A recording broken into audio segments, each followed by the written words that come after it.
10वीं के समस्त विद्यार्थियों, आज अपने पाठ्य पुस्तक क्षितिज के दूसरा पाठ तुलसीदास का 5वां पद का अध्ययन करेंगे। उससे पूर्व अपन वाचन, जो वाचन इस प्रकार हैं। तुम तो कालू हाग जन लावा, बार बार मोही लागी बुलावा। सुनत लखन के बचन कठोरा, परसो सुधारी तरेऊ कर पोरा। अब जनी दे दोसु मोही लोगु, कटुबादी बालकु बद जोगु। बाल बिलो की बहुत में बाछा, अब यहूँ मर निरहार आव साचा। कौशिक कहाँ चमिया प्रादु, बाल दोसु गुण गनही न साधु। खर कुठार में अकरुण कोही, आगे अपराधी गुरु दोही। उत्तर दे छोड़ू बिनु मारे, केवल कौशिल सिल तुम्हारे। न तो यही काटे कुठार, कठोरे गुर ही उरीन होते श्रम थोड़े। गांधी सुनु कह हृदय हसी, मुनि अरि अरही सुज। अयम खांड न उखमय, अजहु न बुझ अबुझ। अब अपने पहले पंक्ति वाचन के बाद सप्रसंग व्याख्या भावार्थ सहित इस प्रकार रहेगी। तुम तो कालू हाग जन लावा, बार बार मोही लागी बोलावा। तुलसीदास जी वर्णन, सजीव वर्णन, परशुराम लक्ष्मण जी संवाद का कर रहे हैं। उसका अर्थ ऐसा है। लक्ष्मण ने परशुराम जी से कहा कि आप तो मानो मृत्यु को हाँक कर मेरे लिए लेके आए हो, अर्थात बार बार आवाज दे देकर मेरे लिए बुला रहे हैं। दूसरी पंक्ति इस प्रकार है। सुनत लखन के बचन कठोरा, परसु सुधारी धरेऊ कर दोरा। उसका अर्थ भावार्थ सहित, लक्ष्मण की कठोर बातें सुनकर परशुराम ने अपने भयंकर फरसे को संभाल कर हाथ में ले लिया। यानी उसका अर्थ यह है कि वो लक्ष्मण का वध करने के लिए भयंकर कठोर कुल्हाड़े को उठाकर संभालने लगे। अब तीसरी पंक्ति इस प्रकार है। अब जनी देही दोसु मोही, लोगु कटुबादी बालक बदजो। तीसरी पंक्ति, अब मुझे इस बालक के वध के लिए कोई दोष मत देना। ये परशुराम जी कह रहे हैं कि ये बालक ऐसे व्यंग रूपी ऐसे वक्तव्य दे रहा है। अब मैं इसका वध करता हूँ तो सीता के स्वयंवर बैठे हुए, पांडाल में बैठे हुए कोई भी योद्धा, कोई भी क्षत्रिय, कोई भी राजा, मुझे इसके लिए दोष मत देना। ये वध की योग्य है, क्योंकि ये बालक कटु वचन कहने के कारण वध की योग्य है। कटु वचन कह रहे हैं। अब चौथी पंक्ति इस प्रकार है। बाल बिलो की बहुत में बाचा, अब यह मर निहार बा साचा। अब चौथी पंक्ति का अर्थ भावार्थ सहित इस प्रकार, मैं तो इसे बालक समझकर, परशुराम जी कह रहे हैं, मैं तो इसे बालक समझकर अब तक बहुत बचाता रहा, बाछा यानी बचाता रहा, परंतु अब यह सचमुच ही मारने योग्य हो चुका है। इन लक्ष्मण है ना, ये बार बार व्यंग्य उक्ति कह रहे हैं परशुराम जी को, और परशुराम जी कहने लगे ये तो वध करने योग्य है।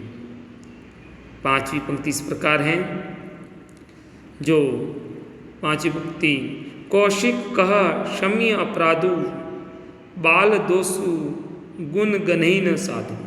पांचवी पंक्ति का भावार्थ सहित सप्रसंग व्याख्या है। यह सुनकर विश्वामित्र ने परशुराम जी से कहा, हे मुनिवर, आप तो साधु हैं और साधुजन सज्जन लोग बालकों के गुण दोषों पर अधिक ध्यान नहीं देते, इसलिए आप इसे क्षमा कर दीजिए। ये विश्वामित्र जी ने अनुरोध परशुराम जी से कहा। अब छठी लाइन देखिए, छठी लाइन में है, खर कुठार में अकरुण को ही आगे अपराधी गुरुद हुई। छठी पंक्ति का भावार्थ सहित व्याख्या। तब परशुराम ने कहा, हे विश्वामित्र जी, आप जानते हैं कि मैं बहुत निर्दयी और क्रोधी स्वभाव का हूँ।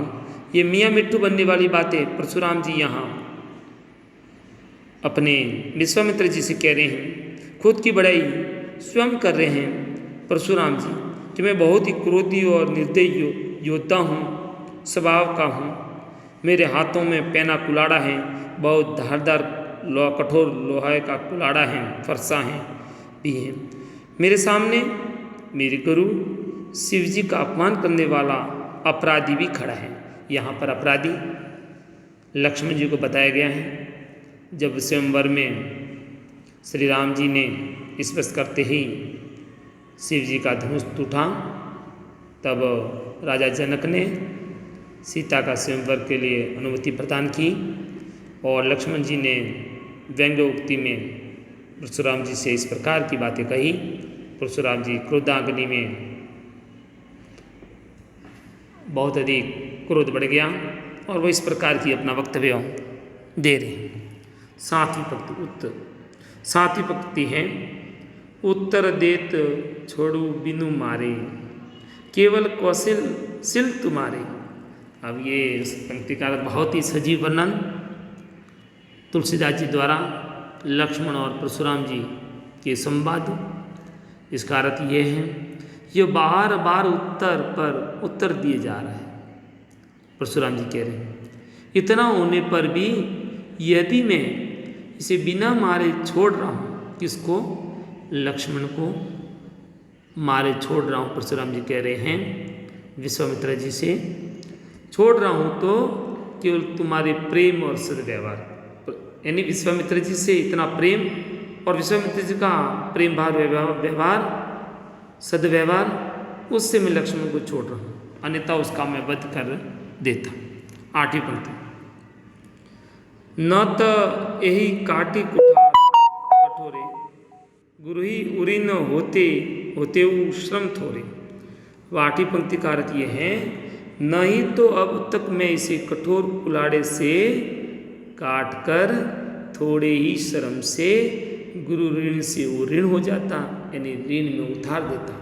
इस कुलाड़े से लक्ष्मण की हत्या करके गुरु का ऋण उतार देता, और गुरु का ऋण उतारना यानी शिव जी के जो धनुष तोड़ा गया उसका मैं बदला उसका वध के द्वारा लेता। लेकिन मैं छोड़ रहा हूँ तो केवल न केवल विश्वामित्र जी के प्रेम एवं सद्व्यवहार के द्वारा छोड़ रहा हूँ। अब नवी पंक्ति जो इस प्रकार, गांधी सुनु कह हृदय हसी, मुनि हरि अरिहि सुच।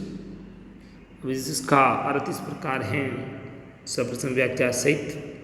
परशुराम की बातें सुनकर विश्वामित्र ने अपने मन में हंसने लगे।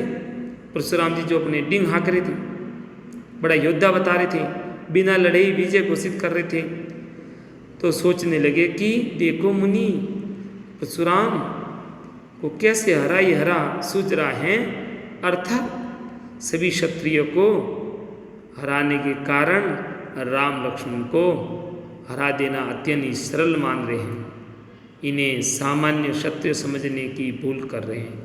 ये विश्वामित्र जी ये कह रहे हैं कि इन्होंने जितने क्षत्रिय इस धरती भारत भूमि पर हराए होंगे वो पराजित किए होंगे, लेकिन उनकी बहुत बड़ी भूल थी, और भूल इस प्रकार की भूल थी कि ये सामान्य क्षत्रिय नहीं थे, ये वीर योद्धा थे, उनको इस भारत भूमि को पराजित करने वाला योद्धा ही नहीं था, ऐसा विश्वामित्र समझ रहे हैं। लेकिन परशुराम जी सामान्य क्षत्रिय समझते हैं, ये बहुत बड़ी भूल कर रहे थे। अब अंतिम पंक्ति इस प्रकार है। अयम खांड न उखमय अजहु न बस बुझ अबुझ।